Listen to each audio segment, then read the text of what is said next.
Give her something. Good, okay. I'd like to call the Hollis Brookline Cooperative School Board joint meeting with the Hollis Cooperative Budget Committee to order at 6:37. Darlene, did you want to call? I'll call the Co-op Budget Committee to order as part of the Joint Budget Committee with the Cooperative School Board at 6:37 p.m. Great. And just for the viewing people at home, we have with us Cooperative School Board members. I'll let you introduce the Budget Committee. Elizabeth Brown, Cindy Van Conen, Krista Whalen, Tom Solon, myself, Holly Drella Babcock, and Beth Williams. For the Budget Committee, we have Cindy Van Conen, Brian Rader, Lauren Ridstrom, myself, Darlene Mann, Matt McGuire. This evening we're missing Raul Blanchet and Tom Enright and expecting Dave Blinn to arrive this evening. Great, thank you.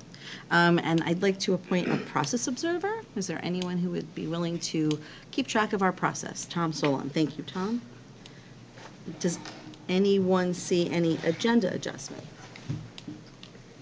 Okay. So, No? Okay. And at this moment, as this is a meeting that we are calling to order with the sole purpose of talking about apportionment, I was wondering if there's anybody from the public who would like to have any input. Seeing none, we can move on to the discussion. As chair of the school board, I handed out two pieces of public information. Both of those pieces of information can be found on the SAU 41 website. The first piece of information that is in the hands of all members, I believe at this point, is the legal opinion regarding the apportionment process and formula as it stands. And then the second piece of information I handed out were the minutes of the January 12th, 2015 meeting where the apportionment formula as it stands today was adopted. The attorney's legal opinion basically has pointed out to us that we've been in a 5-year repose with the apportionment formula, and as of January 12th, 2020, that repose can be reset and the apportionment formula can be changed at that point, either through a warrant article at our cooperative board meeting, district meeting, or if we were to try and hold a special meeting. And so we're trying to be proactive as two boards and get together and see what kind of review of the apportionment formula and see if there's any changes that we could consider making that would help reset that repose. And also maybe make the formula a little bit stronger.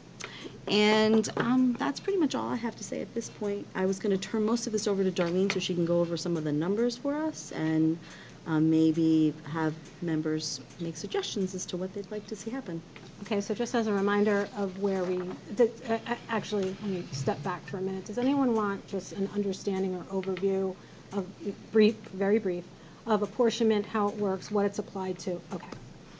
So apportionment in the formula that we use we use a formula to divide the costs between Hollis and Brookline for the cooperative district.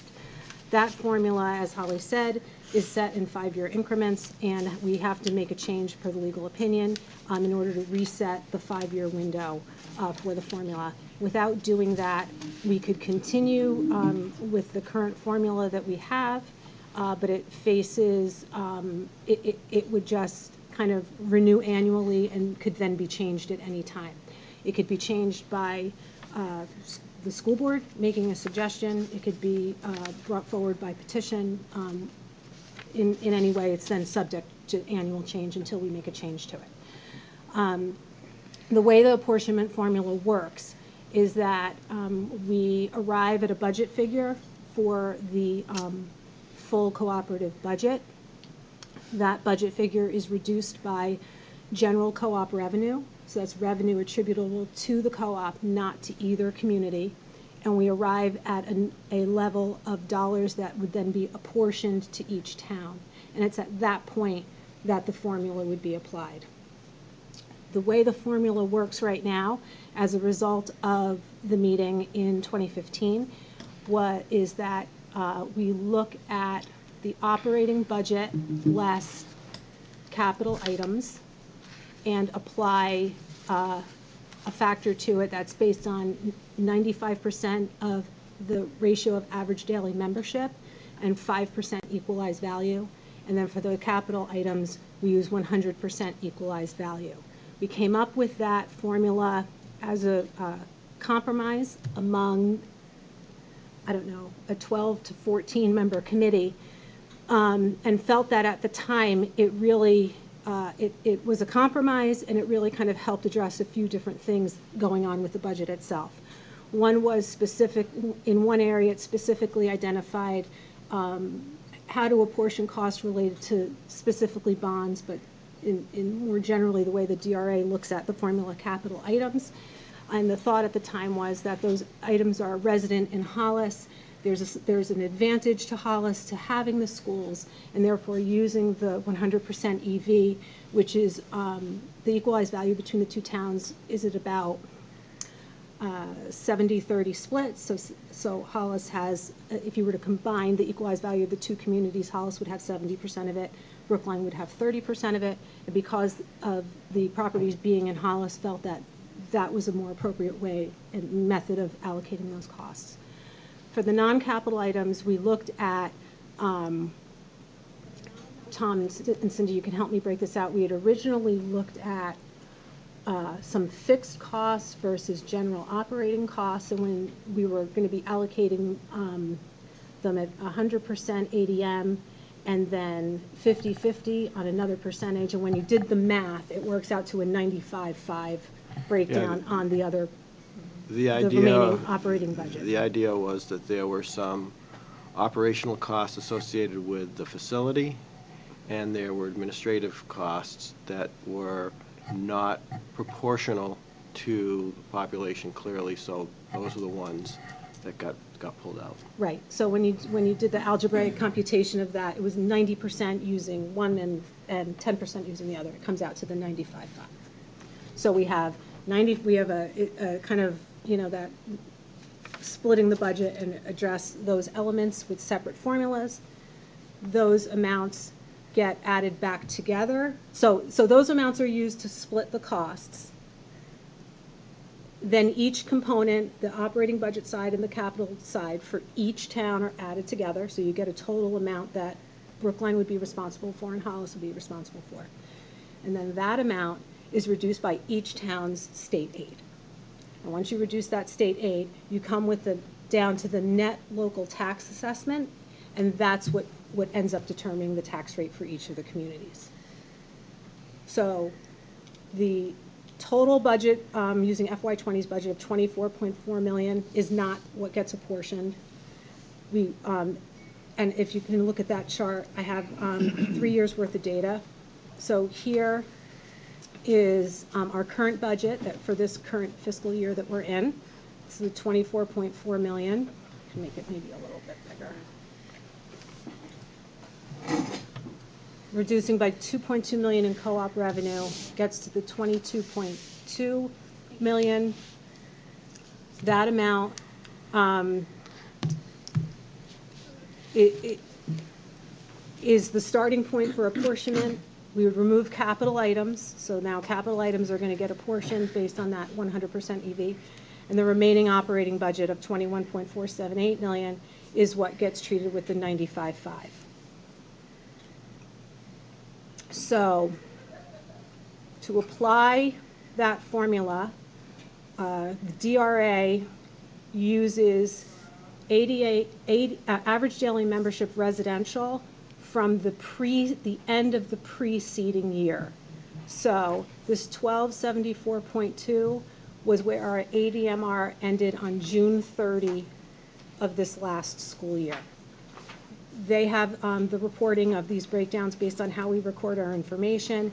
It ends up being a 51-48 or 51-49 split between the two communities.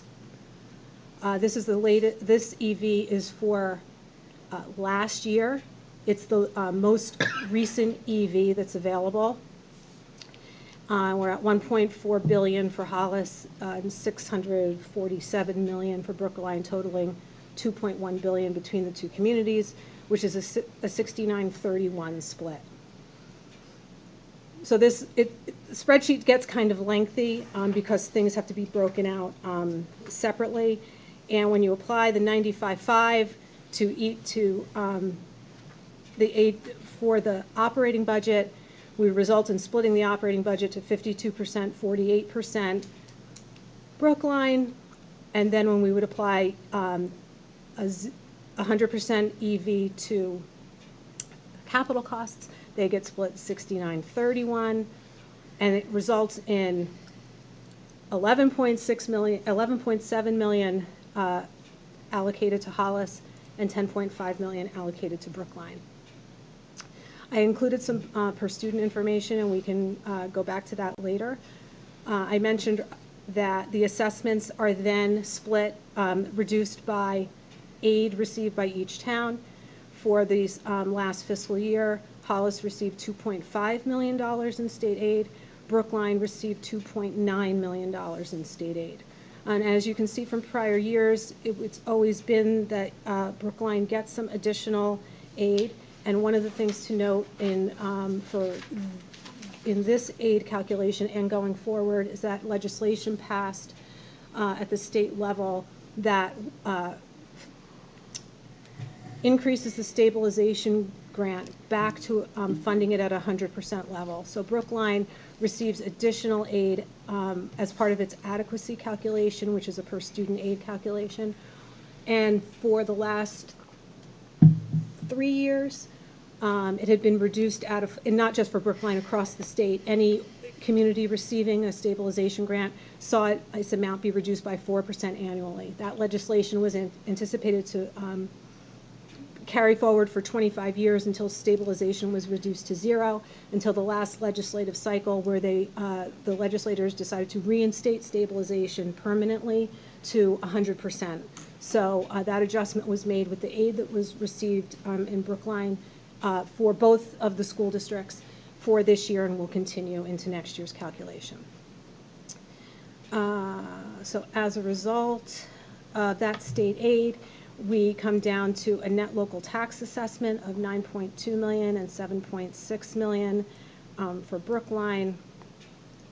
And looking at tax rates, that results in a tax, these are the tax rates that just went out, or actually in Hollis's case, they set their rate a little bit later.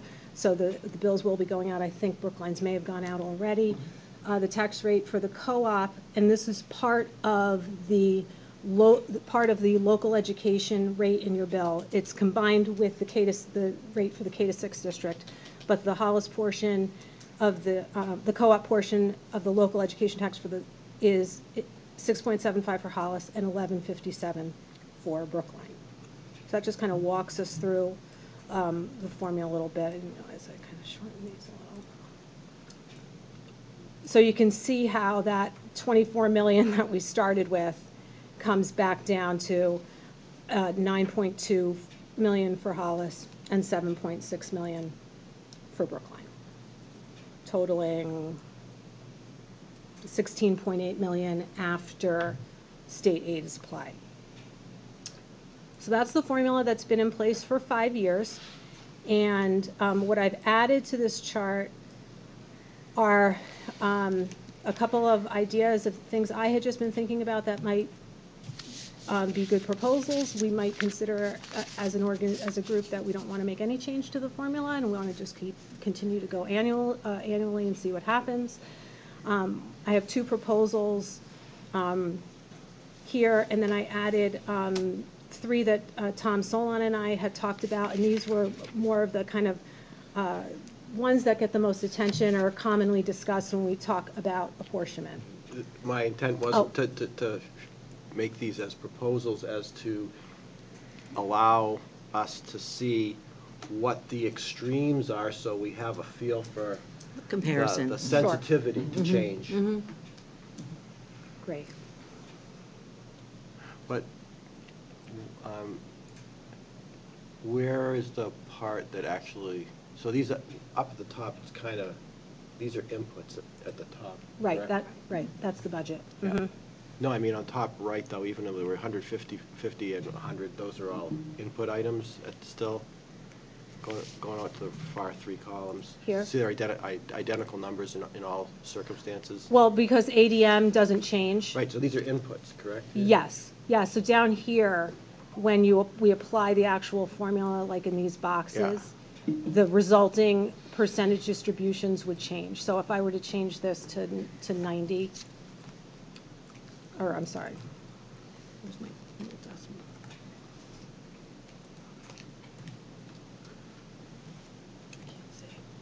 So here you would see the percentage change, and then things would calculate through. So these blue areas are where we would make active changes to the Yeah, formula if and we then wanted to see below different it, those things. are the output monies that people would be seeing.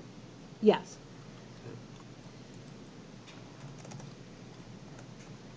So there would be, right now, because the formula is split two ways in those blue boxes, those are the two areas. It shows where- how you make the sausage. I'm sorry? Shows how you make the Yes, sausage. yes.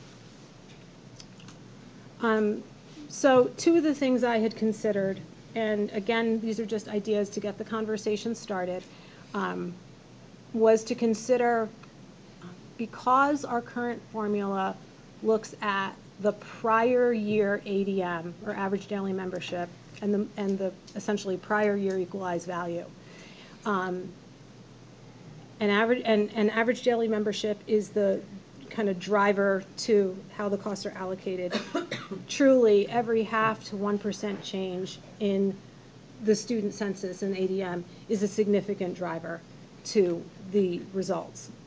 So the two proposed columns for the 3-year average and 2-year average basically go back and say, instead of using just the prior year's ADM, go back and consider 3 years worth of ADM and EV data, or go back and consider 2 years worth. So you're taking an average, helps kind of smooth out any of those changes that we see in average daily membership, like spikes in the shift in membership. We have seen in some years as much as a 1.5% change that then drives the next year.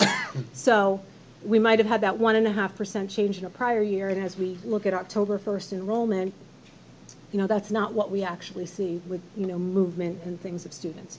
So again, just an idea to see if that would be, a change to consider, like I said, smoothing out some of the inputs and seeing if that was something, worth discussing or. Does a change to ADM factoring constitute a change in terms of resetting the clock? I would say whatever proposal we make, we'd have to run through legal to make sure that. But I'm just saying, based on the, It's a change of formula. It changes We're the changing the formula. basis of it. Right. We're saying, don't refer to the prior year, refer to the prior 2 years, or 3 years, or Okay, whatever, 5 years, whatever. So the formula is 95 times 80, times ADM. Times ADM, and we're So it would be like- changing that It would be ADM piece. 99 times Right. the average ADM, 3-year average, so Mhm. I would think it would be a change. We could It's check. going to result in a different mathematical number, Right. Yeah. so therefore it's a change. Right. Yeah, I agree. okay. We should definitely if we were to go forward with this, we could touch base with legal tomorrow probably and get an answer before we needed to. Correct. Right. Now, Do you want to? you're talking changes in the tenths or hundredths of a percent, right? In the current situation. Based on the data. If you look at some of the, Tom, earlier today, you had pulled together and just summarized the NESDEC data, Yeah. which I think we all have. Yeah. If you were to look at the NESDEC data going out for 5 years, there are years where Hollis is up to 55, it's like a 55-45 split. Next year, we're looking at like 42-57. And I know that for, which is what we're looking at here, in its very tiny form. But if you were to use data like this and you take the average of, the difference between 52 and 54%, if it were 3-year, you'd, hover around 53. If you took between 52 and 53, I mean, those half percentage points are hundreds of thousands of dollars. So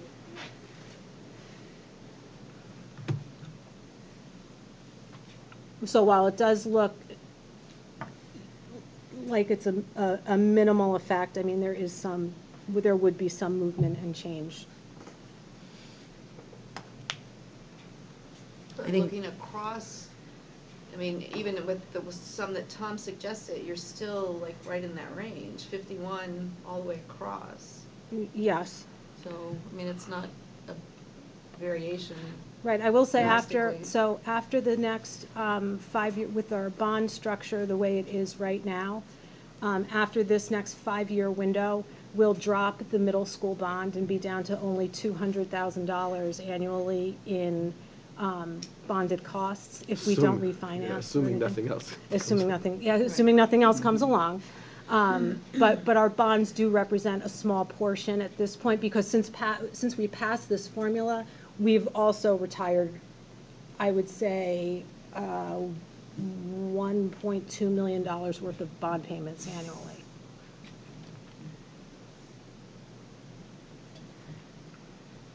But the percentages there is the percentage of students, right?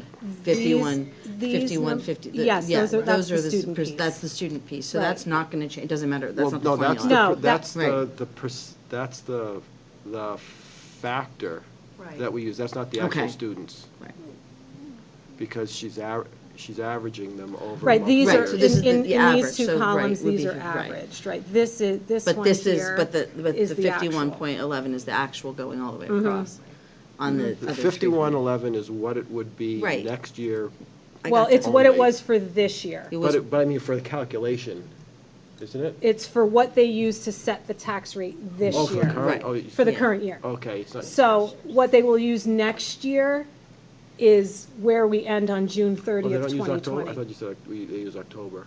They don't- No, they don't use, no, in the correspondence I Yeah. shared with you, what I do when we're putting together the presentation and the information, Yep. I look at October 1st enrollment.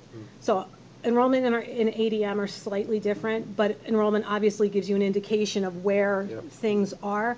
And if I see something like a 0.5% to a percentage point difference, I use the enrollment number because it's more likely to be closer to Gotcha. where we end up. Okay. So if it, like using that NASDAQ number with the 52%, I'm absolutely going to use something like that to estimate taxes, because it's over a percentage point difference. And it would make a significant impact on the tax rate. Except that on the short term, the NASDAQ in any given year Well- changes quite a, oh, but. Oh, I was going to say, that's NASDAQ, actually. I would ask Kelly for the October 1st enrollment. But that's what you use for estimates. Yes, But but the- October 1st is going to be what drives the some of the June- NASDAQ, June so. date. Mhm. Yeah, okay. But That's what in gets in reported to essence, the I'm state. looking at our best understanding of what enrollment is to kind of guesstimate where we're going to end the year. And it's worked, Yeah, 'cause pretty well. It's a year back, so you're using real numbers. right. But as far as anticipating future impact of a change we make, that's a lot harder because Yeah, we don't have. I mean, We're so vulnerable to home sales. yes, mm-hmm. That's the biggest thing that changes our numbers is how And many we have a and small who. population, so Mm-hmm. 10 kids move in and it's a number. Yeah, if you have a house of empty nesters, there are 3 houses of empty nesters that sells, and all the houses are 4 bedrooms, pretty much. And 3 families with 3 teenagers move in.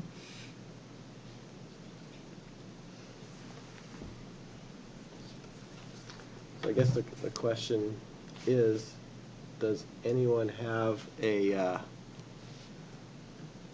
compelling reason to dramatically change what we're doing? That is the question. Hi.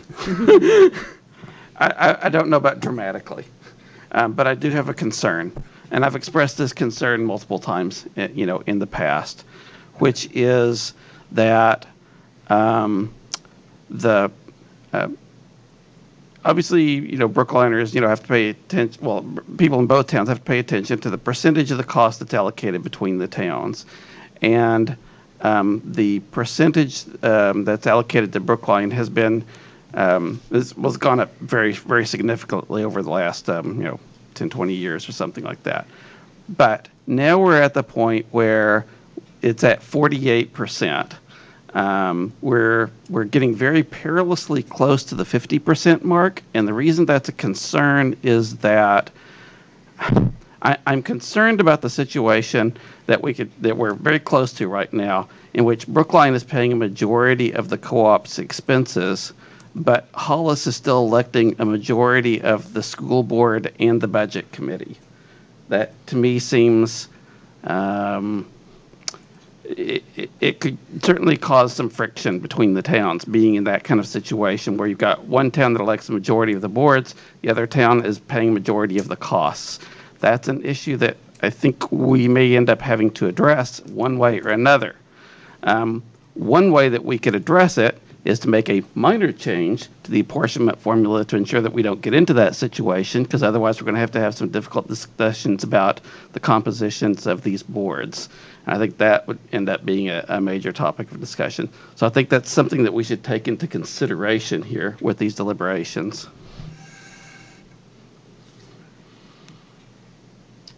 Anyone else?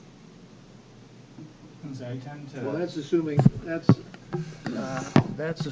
that the finances are the driver for the membership of the budget committee and the Which is school not. board. And I would think it would be enrollment numbers rather than dollars. I think it's population of the towns. It's not. So the composition of the school board and the budget committee is baked into the Articles of Agreement. It says 4 for Hollis and 3 for Brookline for both. There's no calculation involved in that. It is hard coded into the Articles of Agreement.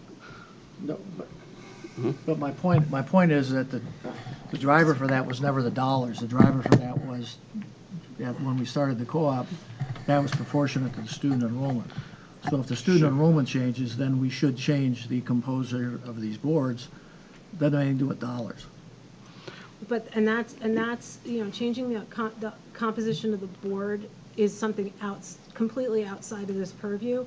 I understand your statement about how close Brookline is getting to 50% of the cost, but that's because your population is getting to 50%. So that's since ADM is the main driver, that's what's driving your cost. So if we look out at some of those NESDEC numbers, we're going to start to see that the shifts, you know, the differences are a little bit greater, and the way the model shifts is established now. If it's not at 100% ADM, and Brookline doesn't exceed 50% of the student population, you will not exceed 50% of the cost. Granted, I mean, I'm just concerned about the situation that we could very easily get into in the next few years, especially as some of these bonds go away, in which Brookline is paying more than 50% of the expenses. And at that point, I think we really will need to have a serious discussion about the compositions of these boards. Now, maybe there's a lot of willingness on both sides to have those discussions. I have generally assumed there wasn't, but I could be wrong. It wouldn't be the first time by any means. But I do think that is something that we should consider as part of this. And it's relevant here because it's the apportionment formula that kind of drives us into that situation.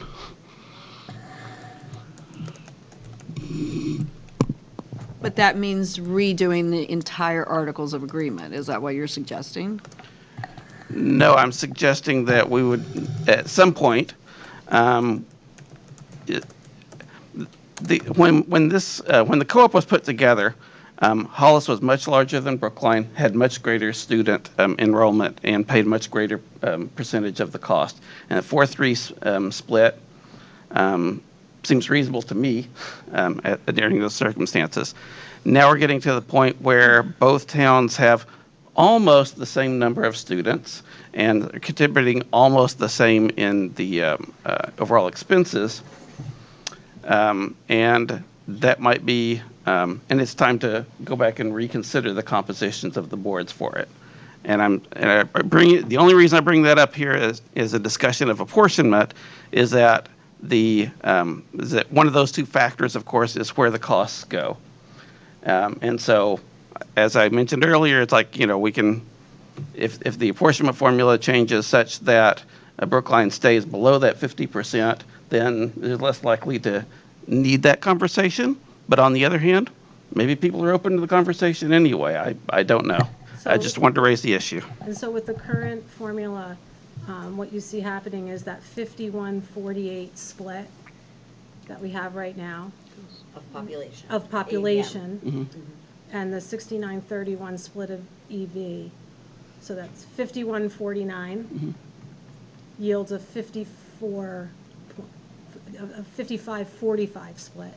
So it shifts more of the cost to Hollis and less of it to Brookline because of how the formula works. Well, because of the capital expenses, but you just mentioned those bonds are largely going away. And then in which case, it would be, again, until Brookline back to- reaches that 50% threshold, you're not going to get 50% of the cost.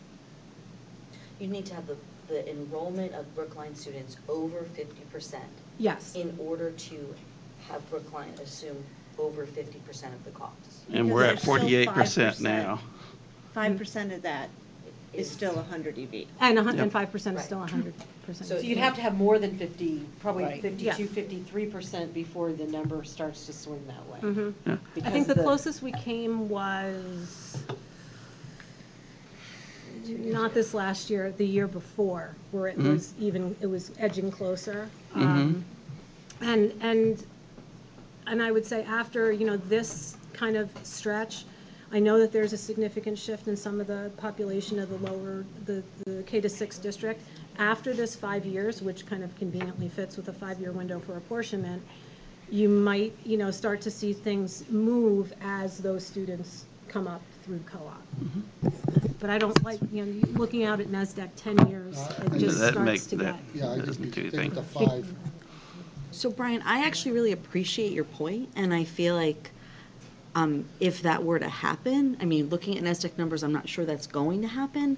I feel like there would be a time to have a conversation. If you have over 50% of the population in the building for a few years, be from one town versus the other, I think that I would be open to that conversation. But here's the thing, that might not happen for 5 years, and I might not be here, but I would be open to that conversation, I mean, I hope I'm here on the planet. But I We might hope so not be. too. Right, so, Andy, so I haven't looked at that Articles of Agreement for a while, and I can't quite remember what Liz, you need a mic. mechanism. I don't think there's anyone, you want to pass it all the way down? Oh, sure. I haven't looked at that Articles of Agreement for quite some time, and I'm having a hard time remembering what mechanism that can be modified. Do you happen to know? And I realize I should have an answer to that, so I'm asking an unfair question. I don't know, but I think one of the things we had done, I think it was last month, they were in the packet, and Jim is suggesting that they be reviewed, basically at the same time as the 5 years of apportionment. So if we were to develop a formula and move forward, he believes there should be a discussion every 5 years on the articles to just make sure that, to Brian's point, is there anything that we should be looking at changing? Is there anything that has changed? One of the things we noticed when we pulled out this version was that somewhere along the line, nobody had ever changed from the Budget Committee being a Finance Committee to becoming the Budget Committee. That happened in the early 90s, and for whatever reason, it just, we made the change, but nobody went back to the Articles of Agreement. So we're working on those, to update those anyways. and that being said, I'd still like to focus on the formula, because that's what Agreed. we need to work on that tonight. That's why we're here. So, did you have something to add? Slightly different topic, but it doesn't wait for this one to be done.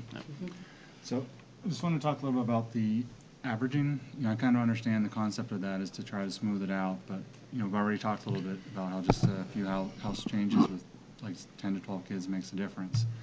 So I kind of look at this that if one of the towns allows, like, say, a 12-house subdivision to go in, and all of a sudden in any given year there's 12 new houses, you're probably talking 30 plus potentially new kids. And that kind of shifts some of the cost to the other town, from the averaging effect. And that's why right now, I wouldn't be on board with any type of averaging, because I think that's unfair to shift a spike because the town one of the towns allowed more houses to be built, more kids to come in, to shift that to the other town.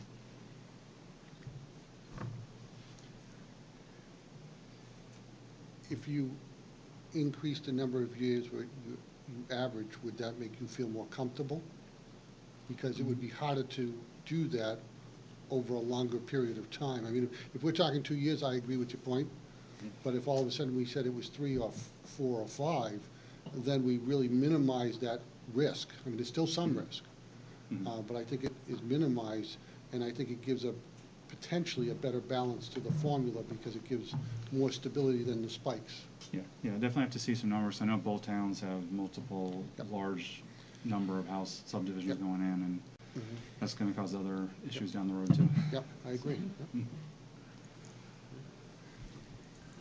If there's general agreement with this group that the formula is relatively close to where it should be, then I would suggest that we make a proposal to amend the current agreement by $1 one way or the other, and take it to the voters. And if you look back at the minutes, there was motions on both sides of what was proposed, and it ended up with what was proposed. That was only 5 years ago. So I would have to believe that most of the voters would be, a majority of the people going to the meeting, if they're the same people, voted for what we've got now. So unless somebody feels as though we need a major change, I would suggest we just add or detract $1 from one of the towns, preferably add $1 to Brookline, and take it to the meeting. Take it to the meeting and let it play out the way it did the last time.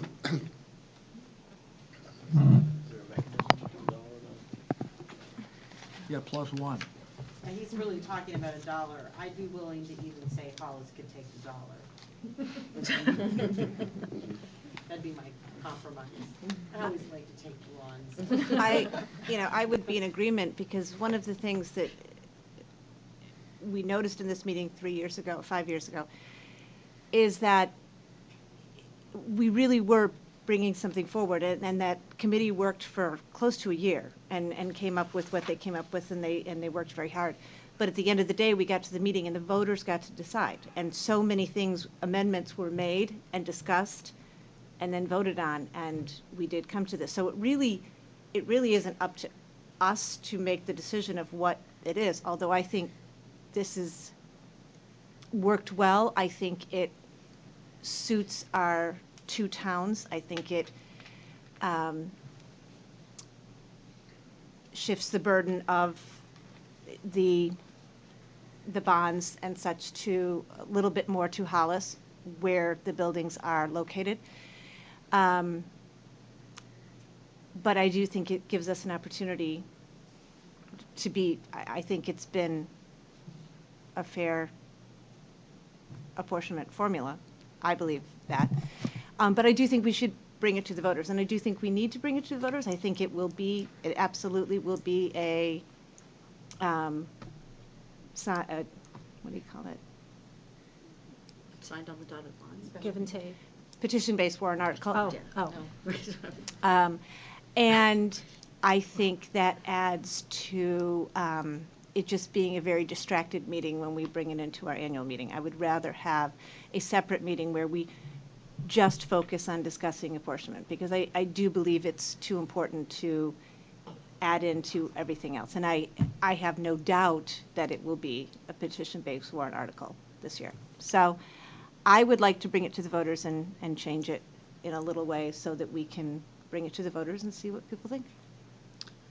And I'd like to just say that if, in the hypothetical world of ifs and buts were candy and nuts, what a wonderful world it would be, if we could vote to not change the formula and that could set the repos, that's what I would want to do. So I think the formula as is fine, but unfortunately, we can't do that. And there was legislation, just to piggyback on that, there was legislation last year that would have allowed a vote to retain the formula. To lock it. Would lock it in for another 5 years, and unfortunately, it was inexpedient to legislate, or whatever, for whatever reason, never made it through the process. It didn't make it through the process. And it didn't go So anywhere. Melanie is trying to resurrect that, but. So I would like to see it not change, but we do need to make a change to reset it, and I think the stability of having a formula for 5 years is really important. I think it's important for the culture in terms of the 2 towns being together. So But I'm fine with an average, I'm fine with an at $1, whatever is easiest and makes the most sense. If there's a special meeting ahead of time for apportionment, vote is made to change apportionment in some satisfactory way to trigger it, does that block the ability for citizen petition warrant article at district meeting? It's gonna lock it for 5 years. Yeah. But, so it's not a period, it's that, on that specific date, as soon as that happens? Yeah. Correct, like, we cannot, Okay. right, So the concern with that would be, last year, the district meeting was very clear in how they turned down they voted against 3 amendments and voted for what was presented. Will the same voters be at a special meeting? That was at a special This meeting? was a special meeting. Oh, it was, Yes. okay. Yeah. I'm sorry. And a lot of people liked the fact that we did it separately. It was, yeah, I thought it was good to get it out of the way because our annual meetings tend to run really long anyway, and this tended to be, and this meeting was fairly well attended. Well, there were 1,000 votes, so. Yeah. And it's important to remember that SB2 would be presented at a meeting this year if it comes up as a petition warrant article. So our co-op annual meeting potentially could have SB2 and a vote on SB2 in the meeting. So that could take some time, and none of us want to be there till 2 in the morning. Really, I love that. So I guess I'll say I'm not in love with the current formula, but it was the compromise that came out of it. What the sense that I got out of the meeting was the voters supported it because with all the discussion that was happening with apportionment, things were getting very acrimonious between the two towns because of it. And basically, I think that was a vote of the voters of saying, enough of this already, let's go back to being a single community. I think that was really the driving message, more so than the math involved in it. I would personally like to see, if we're going to make a change to the formula, I'd like to see the non-capital portion go to a 90-10 split, but that's just me. I'm not understanding the capital portion, The instead non- of The being. non- So instead the of it being non-capital. 95.5. Instead of Oh, I 95.5, see, it going to I see, 90-10. I see, okay. Yeah, that's what I meant. That's not the capital portion. The He said the non-capital. Oh, Okay. That's a substantial change. Could you Well, it was a plug that in substantial just to change. show us what it I looks mean- like right now? I mean, it went from 75-25 up to, it's It went from 50 to It's 50. relatively minor change, but it's not $1. Is 100% ADM relatively minor too? Did you put 92? That's what I think. Because it it's, should. that's, That's it's kind of the same impact either way. Right. If you move it to 100% zero, it's the same as shifting it the other way down.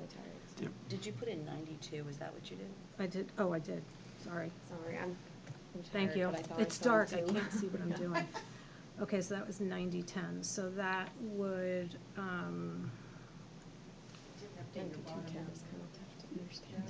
and I left the other at 100-0. Yep. And that would, so this is where we were, and this is where we would go. So it shifts like $60,000, 4 cents per thousand for Hollis, and 6 cents per thousand for Brookline. It's a fairly minor change. Well, I could Right. look, again, I'd be doing the same thing if I were to kind of shift the next one back to 100, 0. That's minor. Yeah, I could consider that minor as well. So, No, I won't say it. I mean, I would say just in doing diligence, being here tonight, I supported us working as a joint committee because I think we had 4 members that had previously served on the other committee. We have membership, kind of cross-organizational membership, with Matt being on a Brookline board, Brian being on the finance committee. I serve on the Hollis Budget Committee. We don't And have so Hollis School I Board. feel like we had a lot of kind of cross-sectional, we were able to address a lot of different parts of the community. So in that capacity, I contacted the Hollis Budget Committee asking for input, and one of the members on that budget committee is a selectman, so I was able, he would turn it around and turn to his board to get selectmen's input. So then I would say, and those that responded, which were 5 selectmen, a Hollis school board member, a missing cooperative budget committee member, and another Hollis budget committee member, they were in 100% agreement on 100% ADM. So you can see that, you can kind of look at those piece parts, and that's the same discussion that would take place at a special meeting. So someone's going to step forward and make that, those similar amendments to what we saw the last time, I would anticipate. So, From the Brookline side, will want to go the other way, so. Right. yeah, Yeah, so, because I mean, it's- I it's think really if not the, fair. I think if the really sentiment in isn't, this but- room is that the formula that we have was heavily negotiated, well-researched, and hard-fought 5 years ago, and what we would really like to do is leave it where it is, I kind of like the idea of just adding $1. And this really is probably the first time we've ever agreed in public, because I think adding $1 says very loud and clear, we really would rather go with what we have, but since we can't, because the legislature has told us we can't, we're going to add $1. And which is really saying, we think that the work that we did 5 years ago, we stand by that, and we want to lock it again in place for another 5 years. I think any sort of more substantial tweak that we go in any direction is going to open up the floodgates of one side or the other into making this contentious. And what I'm hearing right now is we both think our communities could go forward another 5 years with what we have because this is working. So I really like the idea of, because $1 communicates, we really like this, and we think that we negotiated really hard for this, and we think it's working, and we think it's reasonably fair to the communities.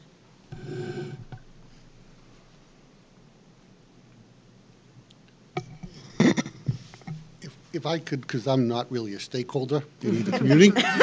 Well, you are, because yeah, it's just different reasons. When the selectmen wanted to dissolve the co-op, you were really a stakeholder. My only comment would be, if you add the $1, then you're bringing something forth that's basically essentially the same, but you're scheduling a special meeting so Brian could walk up to the podium and plead his case. The selectmen could walk up to the podium and plead their case. And I think that's part of what annual meeting or this special meeting is all about. And the people in that room that night are going to decide. But I think for us to go in with a major shift either way, take some of that debate out, because what we're seeing is it's not perfect. We struggled 5 years ago to do it. But what we're saying, it's kind of the best we have, because I think if we could keep it, I think we just would be keeping it. That's maybe not true, but I think that promotes the process of what makes special meeting, annual meeting so unique to New Hampshire and the two communities, because we come together and, yes, we, pardon my language, fight it out, but when we leave, it's done, and it's done for 5 years. So I guess the question from me to the group is just more, are we trying to get to that special meeting to allow that debate? Because I think that's what our citizens want.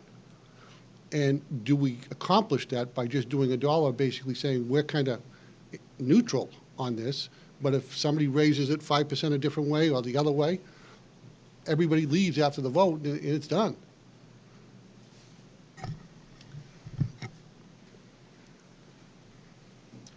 I'm stumped. Are we just neutral, or do we feel like what we've done was a good compromise? I feel like it was a good compromise, but I'm not getting the sense that everyone is on the same page, so, and we're not going to all be on the same exact page, but. Whatever we think of it, because I don't personally like it, but whatever we think of it, 5 years ago, the voters liked it. A lot, 65%. That's a great place to start. Well, and that was when, I think, because we were involved in, communicating this, it was a compromise formula. And when you do a mediation and you do a compromise, both sides should be a little unhappy, but they're willing to move forward for the greater good. So I think it's okay that there's people on both sides of this that are a little disappointed, but that's what makes it a good compromise.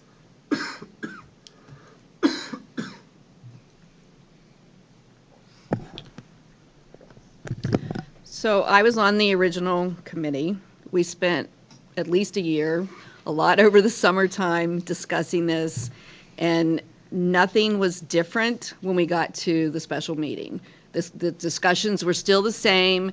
The percentages were still tossed out at the special meeting. They all got discussed. So I'm in agreement that I think a minor change to show that we like what we have and let both towns decide whether we go forward with this one for another 5 years or not. But I don't think that us tweaking this around is going to be any different when we get to the meeting. It's still going to be a major discussion.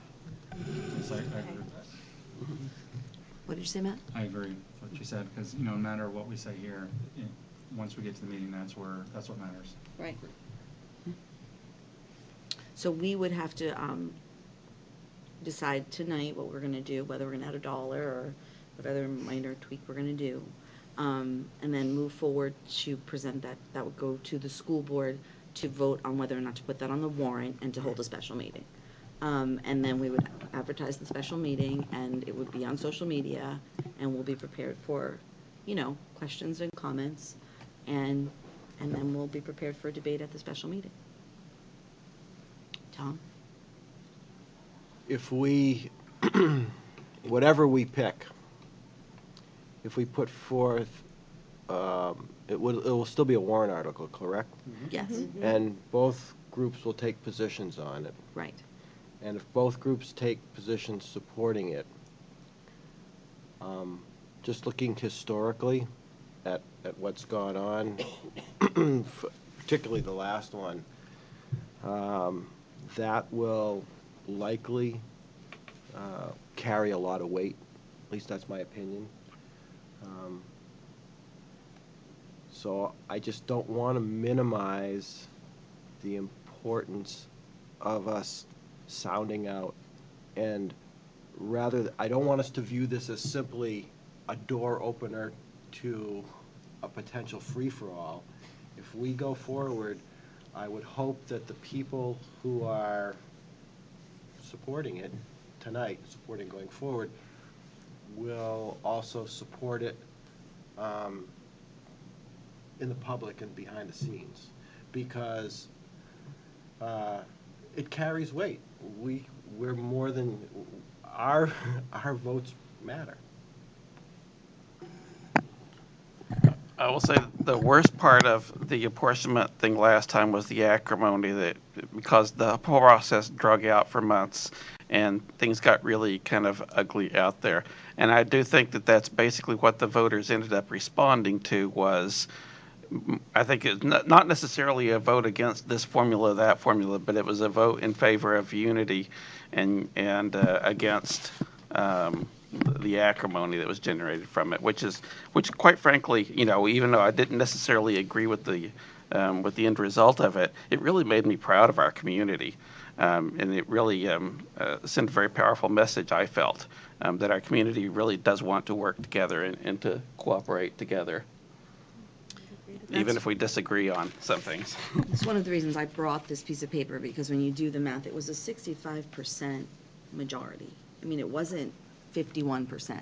It was a solid majority that voted, and I do agree with you, Brian, that I think a lot of people were trying to just settle us down and vote for us to be a united community. But I also think because that number is so significant, people really did see the formula as a compromise, as somewhere meeting in the middle. And that's my interpretation of those events. I was not on a board at that point. I was sitting in the bleachers, and so, but I got a real sense that people didn't want to play with the formula that the apportionment committee brought forward. And every attempt to amend it really were card votes. We never even went to a count, I don't think. I mean, I guess maybe one of them was counted, but I think they were mostly just card votes. So I feel like the message was very clear 5 years ago. So I'm just not sure what we're actually going to do to it to show that we don't really want to make too much of a change to it. Is there general agreement among the people here now to try to get something that is essentially going forward with it as is? Yeah. I don't know. Can we do a sense of the meeting? Like, can we just go around and say how, it would be very helpful if we kind of knew where everybody stood, and then we could move forward. Is that okay? Is there anyone who isn't? Is there anyone who's not in? On the fence. On the fence, okay. So the second part of the question now is, as Holly said, how to do it, and particularly in light of what Darlene has presented, do we see a benefit to some type of averaging effect? That I hadn't even considered that before she brought it up, so I haven't really absorbed it. And Matt's comment raises questions. I'm just wondering if we want to flesh that out at all. No. I mean, 'cause there's a lot It's of another, it's data. another thing that we're going to have to explain. Okay. And this is a very complex formula. It's misunderstood by a lot of us. And the less we have to explain, the better off that that meeting will be. So Lauren, you're just suggesting like add $1 to the So total. take the yes. current formula and say, and Hollis owes $1 more than what the. So the formula plus one on Right, Hollis' side. Right.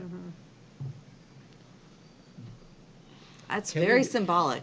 I kind of like it. I love it. Symbolic, I know. right? Because that will put it in imbalance, that will create an imbalance. Wouldn't have to take 50 cents off one side and add 50 cents and add it. My point is, if you just, if you take. Oh, gosh. Oh, that kind of hurts. He's making the That's formula so really hard to say confusing. plus $1. Because then you're saying the Because- bill is $100 and we're gonna say they've gotta pay $101. Right. Yeah, I kind of Can you know what you're collect saying. more than the bill? No, you're just Oh, gonna no, subtract- so you're what just would gonna actually, what we would subtract say $1 is, off no, I know what we would $1. say. We would say, when you get to this net apportionment, we would add a line that says minus $1, and we would still keep capital items. And then we would allocate everything less $1 using the apportionment formula, using capital. Okay, I when- get you. when- And then at the end, we say, okay, now take that extra $1 that we Put took it out back at the in. top and stick it back in and Okay. give it to one of the Okay, towns. that was my only concern. And that would be a change. I hear what you're saying. It is change. Well, that we have to make sure. Well, we'll have to find out if it's a change. It's, I mean, it is a change. it is a change. It is a crafty way around a statute, but I think it's a change. I don't know how you wouldn't interpret it as a change. I can't imagine a court would find that it's not a change. So we'd have to go check But with do you think legal. I DRA mean, who would be the potential challenger of it? I think it would be a citizen. I think a citizen could challenge it, Right. because what they would basically do, the way this would get challenged is we would pass this year, and then next year, we would end up with a petition warrant article to go back to 100% ADM, and we would choose to not put it on the ballot because we would say we don't have to consider it because we locked it in for 5 years And changed our, last year. and changed our and articles of changed agreement our- and, right. Yes, and somebody would say that was not a valid change, therefore my petition warrant article should come forward. And and then our defense of that would be, we voted it in, we have the votes, we changed our articles of agreement, and And when it your was a change. taxes were allocated this year, the DRA implemented the formula we put in place. And it was a change over Right. the way it would have been prior. I think we win the argument, but that's how it would get Okay, played yeah, out. thank you for helping. Yeah. Yeah, this is just, if it helps at all, we went through exactly what you're going through right now for an extended period of time. And Taking off my Brookline resident hat, I can make a compelling argument till I'm blue in the face for a variety of stances, and ones that I truly, my heart, believe are correct. But what it came down to, and the way we got here as the committee that put this forward, was the Brookline hats concession was the ADM part of it. The Hollis concessions were pulling out the fixed costs and the acceptance of the validity of the argument that the structure is in Hollis, and therefore Hollis may have a additional benefit of it. So my point is, it was not an arbitrary compromise. It was a mechanical compromise that people felt they could defend, but it did not take away the pain for many people. I know there's no good solution to this, because, I mean, you could argue either side, and like you said, very valid and strong points, whichever way you argue. So that's the problem, is really, you know, it's hard to come up with a good compromise when kind of both sides kind of have a really good case. So, and then, you know, one of the things that I like to understand a little better is, you know, the whole EV portion of it for the non-operational cost. That's going to start to go less and less unless we add something new, and that's, I don't know what that impact is over the next 5 years. Okay, and actually that leads to something I wanted to bring up. So, when you talked about it being complicated and not easy to explain, that's exactly what this next part is. So, one of the things that I do think needs clarity in how we would, even if we put forward the same formula with the dollar, is that there's a clearer understanding of the capital, the capital and non-capital elements. When we were working as a committee, at the time, we said capital is bond, principal, and interest. And we all just kind of shook our heads and went, yeah, that's great. We've covered it all. Fantastic. That is truly not the definition of capital from a DRA perspective.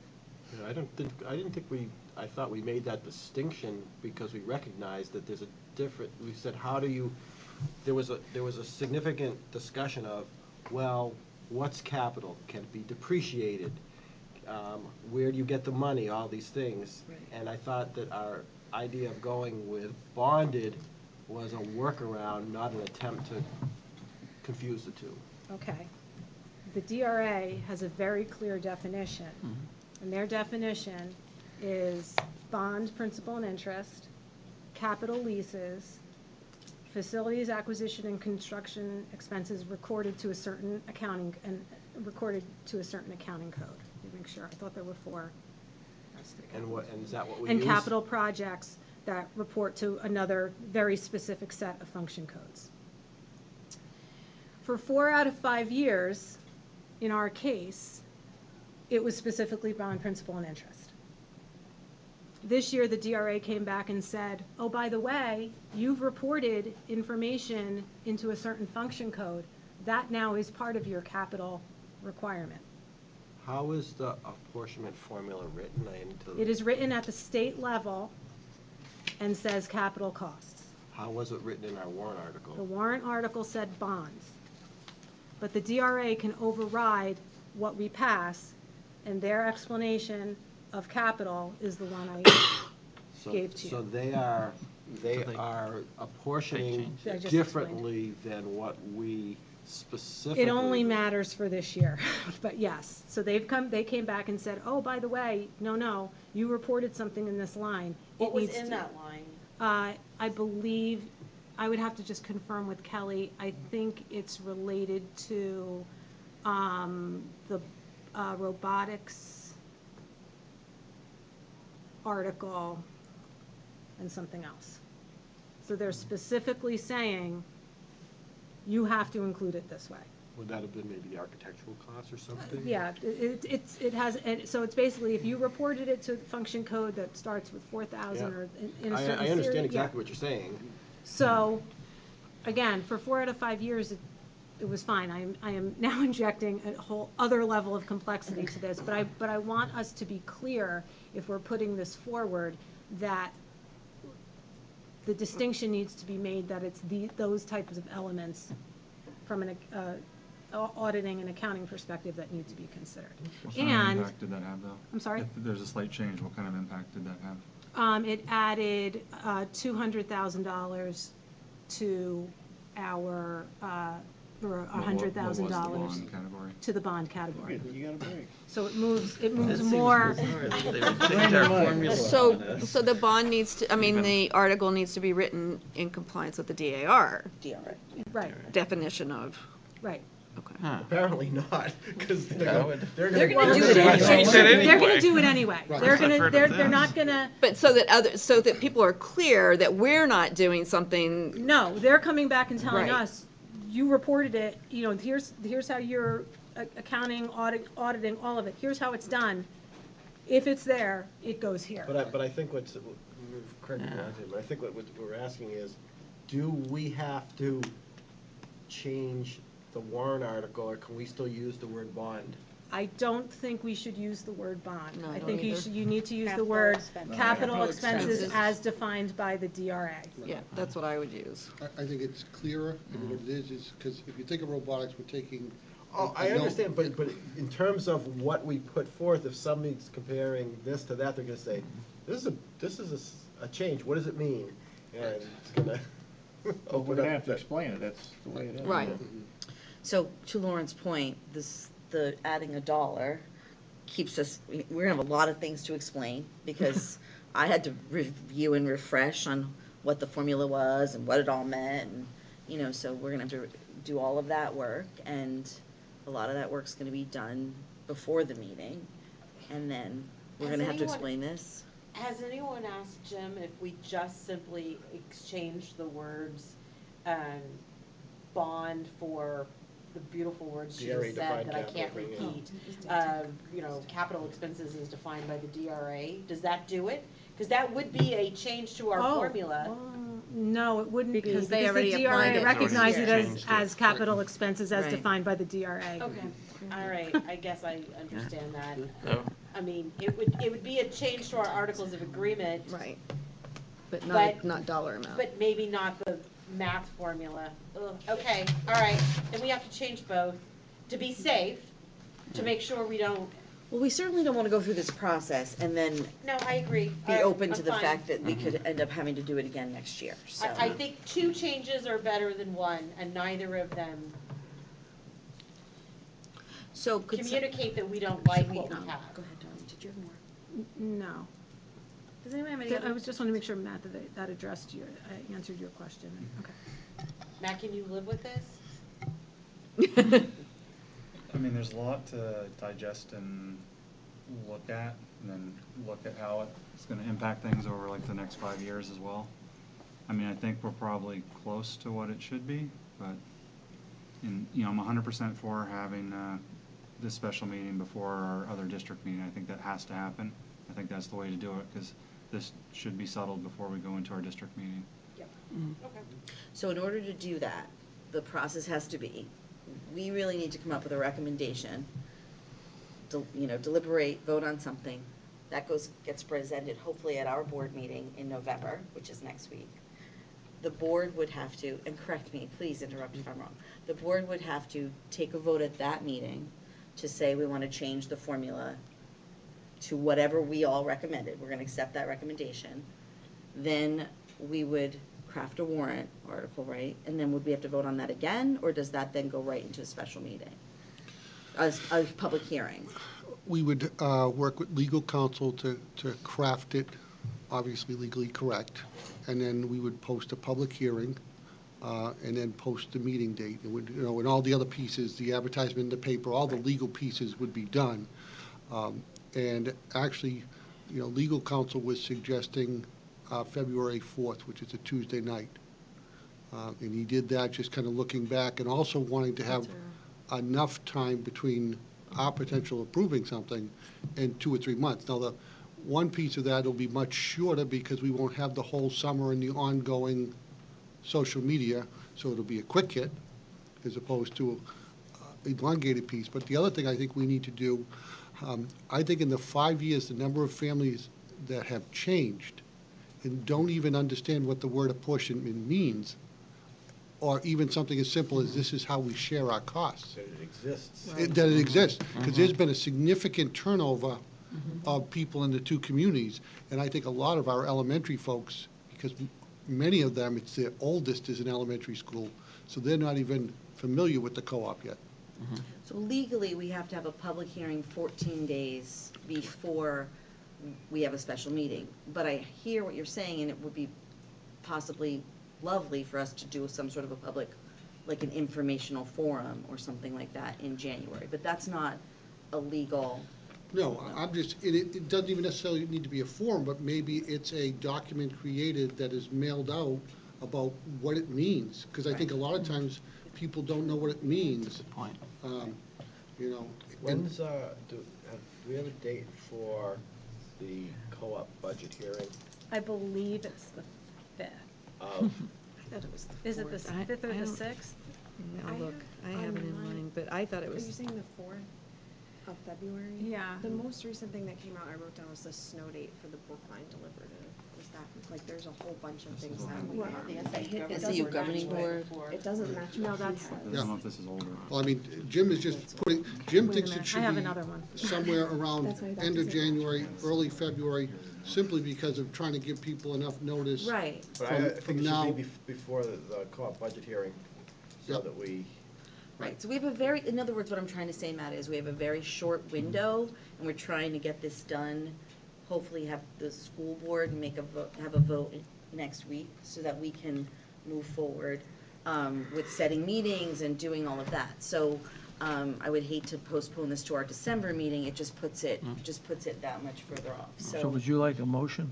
Yes, I would, I have the co-op public hearing on the 5th of That I have. February. So we can still work on the date, because Right. the school Mm-hmm. Yeah. board would set the date in conjunction with you guys. But yes, I would like a motion. I think that would work great. We need So- to vote separately though, right? I guess, yes, I'm sure we do. So do we need a motion from the BudCom and then a motion from, okay. No, actually, I think you need a motion for the school board and then the budget committee. No, I don't even think we need, do we need to? I don't know. My, We don't my do anything suggestion would unless, be, unless the school board wants Because, our, Well- unless, yeah, We're just voting to make a recommendation here. It's the school board itself that's going to make the actual Right. decision right, later. yes, so that might be a good way to So- do I it. think We it can would make be- a vote for a recommendation, and then you can do a motion of whether you support that. To recommend to yourself, yes.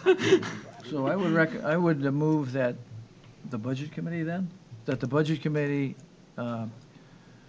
recommend to the school board, the co-op school board, that the apportionment formula is, an amendment is offered to the apportionment formula to increase the cost by $1 to one town, and bring that before the voters. But I need that cleaned up by council.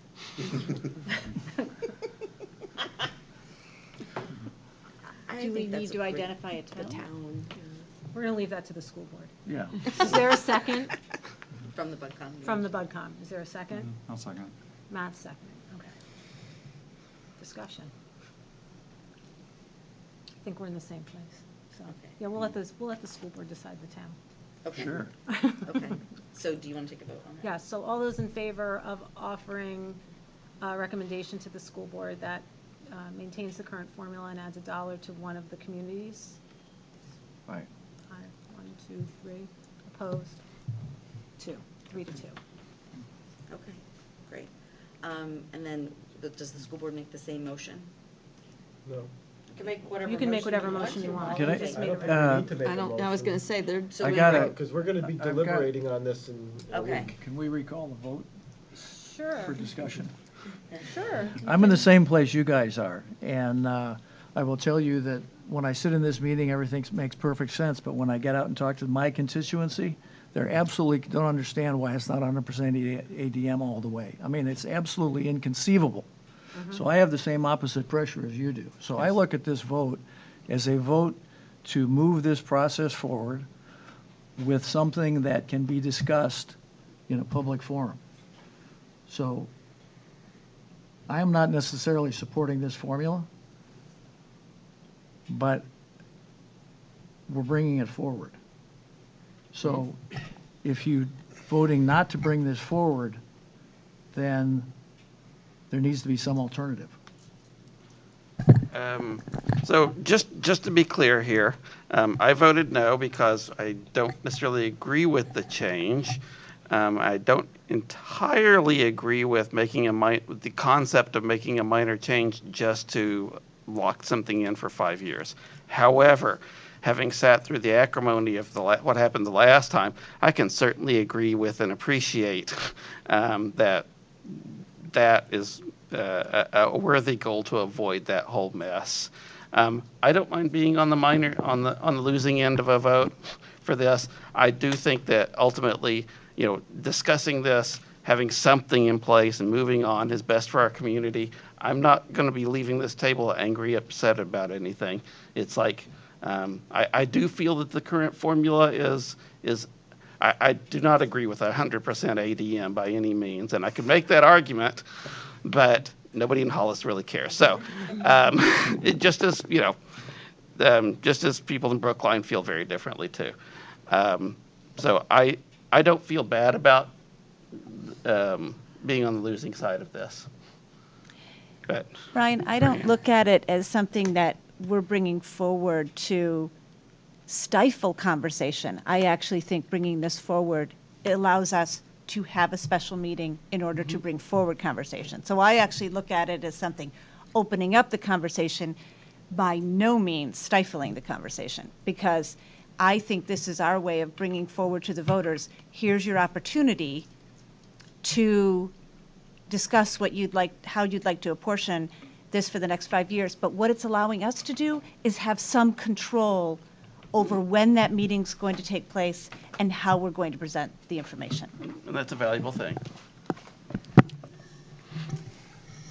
So I am for, bringing the discussion forward and opening up and having the discussion. I'm a little hesitant because, this is a big, a lot of data, big kind of decision for what formula we want to go with. And there's a lot to talk about and a lot to digest for us in just one meeting like this without really having a chance to talk about a lot of the data and the impacts and things going forward. So that's kind of what holds me up here, trying to say, yes, I kind of agree with this formula. I think, like I said, I think we're close. I don't think that's the correct formula, but I do agree that this should be brought forward and we need to talk about it.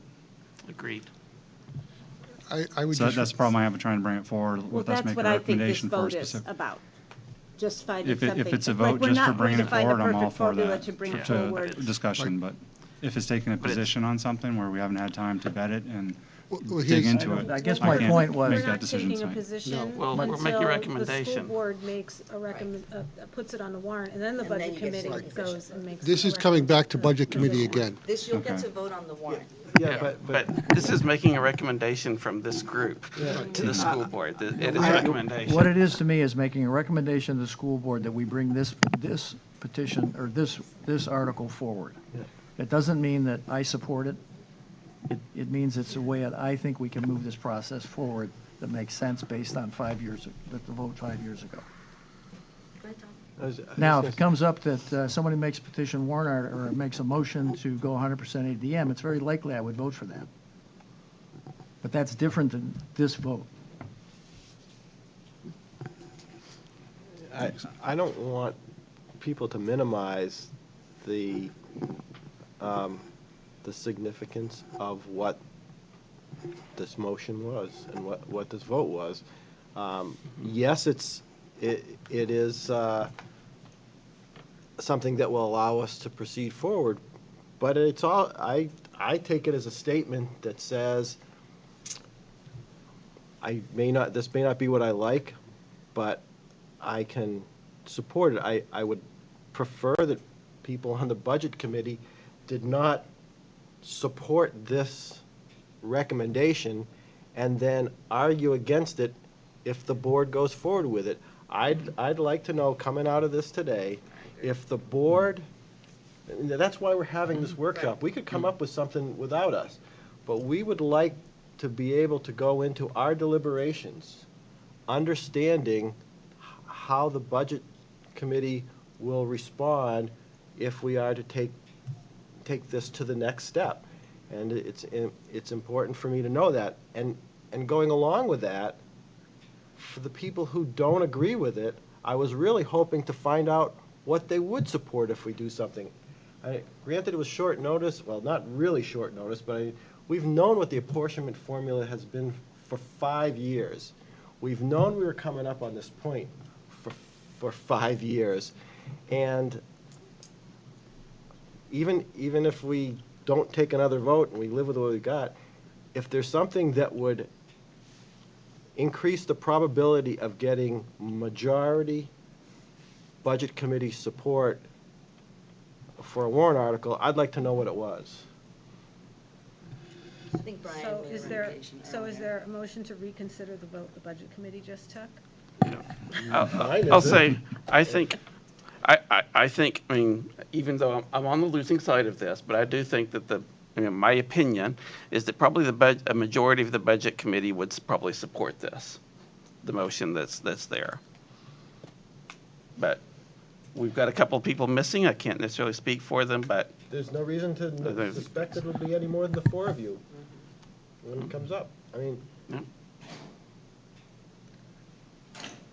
We could try to reconsider this Fine. and work through and try to come up with another idea, or we could move forward with not a unanimous vote and know that the BudCom is not unanimously behind this recommendation. I mean, I can live with that. I was in the apportionment committee, I think it was in 92, and I was in the one in 97, and I was in for about half of the one in the next one in 2003, and it just got completely acrimonious. This discussion has gone on. History with it. We should have known that. This same discussion has gone on since early 90s. I think you'll be hard pressed to find a compromise that gets 3 folks on the Budget Committee from Brookline and 4 people from the Budget Committee in Hollis to agree on. Mm-hmm. And I don't think that can't be the expectation, because it has never happened. And I think we can come to agreement that we have a proposal to move forward for the voters to discuss it. And I think that's as far as we can realistically get after 30 years of watching this. It's just the way it is. it's probably. I hear you, Aaron, but I'm a little surprised that you think it's going to go right down town lines, because it doesn't on the school board. Necessarily. No, I don't necessarily, I mean, I don't necessarily think that it's necessarily going to go down town lines, but certainly the town that we're does influence your perspective on things. You see the problems from your town's perspective for it, and that's natural. And I'll point out that when we had the big apportionment committee 5 years ago, that was not unanimous. We did not reach a unanimous decision on it. We had a majority decision. We brought that to the voters, and a majority of the voters said, let's just move forward. So I don't feel bad about that. so at this point, I think this is where we are. We're done. I mean, I don't think there's more. We, as a board, can vote on this next week. Is that what you're basically saying? We don't need to take a vote tonight. Correct, because what you're going to do next week is you're going to we're going to talk to Jim about the wording and those things, and then you're going to move something forward that's going back to BudCom at a future date, because We meet in November. right, I mean, you could go to them in November, but it's definitely coming back at the public hearing and everything, and eventually they're going to take a formal vote, because this was a recommendation to move something back to the school board. It wasn't a recommendation necessarily to support what the school board comes out with, because you don't know if it's going to be the same next week. So all Lauren did was make a motion that said, I'm moving this to the school board. Next week, the school board's going to discuss it. They may finalize something, they may not. What they do, you may or may not agree with. and you have another discussion in another budget committee meeting to discuss that article. I thought we would come out of here tonight kind of more along like Tom's understanding, that we would know, like, that this is what you're going to be voting on as a school board on Wednesday night.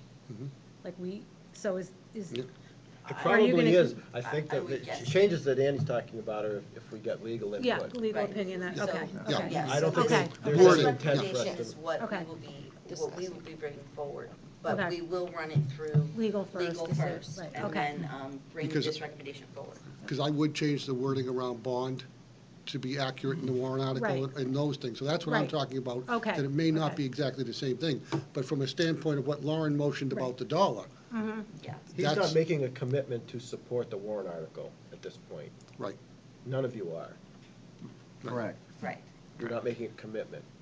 We'll make Correct. That commitment comes when you take up the formal vote on the warrant article. Right. But as far as I'm concerned, what we're bringing forward to the school board is the adding $1 to the formula. Right. That's what I think we're bringing forward from this workshop. Does the school board feel like you'd like to take a vote on that on the same type of recommendation now, or you're okay with it next week? No. Next week. Great. Great. So, that being said, we done. Are we done? Process observer? From my perspective, the function of the meeting was fulfilled. I think that the people who participated well and in good faith. I think I personally would have liked to have had some more insight into the thought process behind certain positions, but that being said, I think we got everything out of it we could have hoped for. Great. Would someone like to make a motion to adjourn? So moved. Second? Moved by Liz. Second. By Cindy. All in favor from the school board? Motion to adjourn the budget committee. All of us. Okay, Lauren, seconded by Brian, all those in favor. Boy. That's so great. Good. Diane, could you share that spreadsheet? Yeah, Thank you. And thank you very much for the Thank you prep very work. sure. Tiny little dollop of what the apportionment for was all like the work 5 years and then ago. you said, "How about Not- $1?" Not even on the same scale. It's fine. This. The one that This, I really, mean, it gets a little bit heated here, but apportionment 5 years ago was horrible. You were in 91, you weren't there. The one that- There was Strong The Bricks. 5 That's years Flanagan ago, now. I was That's here. Flanagan now, it was. I was on the Oh, list, man. apportionment committee. No, no, that's- no, Oh, 90, Well, I that was back understand before my that the time, one that yes. really That's killed Flanagan me now. was the district meet, the co-op district meeting Meeting, that's the whole 2 point. changes ago. And that's what drove us to have the last one as a special meeting. It just dragged it out. And there Oh, was okay. some serious name calling going on. It was Yeah. terrible. Yeah, well, I'm glad I missed that. just so you know, I think we're Yes. Well, I still said on. because- because I know you guys gotta The go back mic's to alive. Brookline, just like I gotta go back to Holland. Mike's alive. It doesn't, almost doesn't matter what you think. It's like, you know, you go to the diner and it's like, oh, it's all here. It's how much flack you're gonna take from the other people. Yes, that's very, very true. All right, cool. Well, good. All right. You did hear us, right? What? Mike's alive. All right, Madam Chair, so how do we do? Still on. Oh, That's good to know. well, you can't answer with the mic's on? You did fantastic. Uh-huh.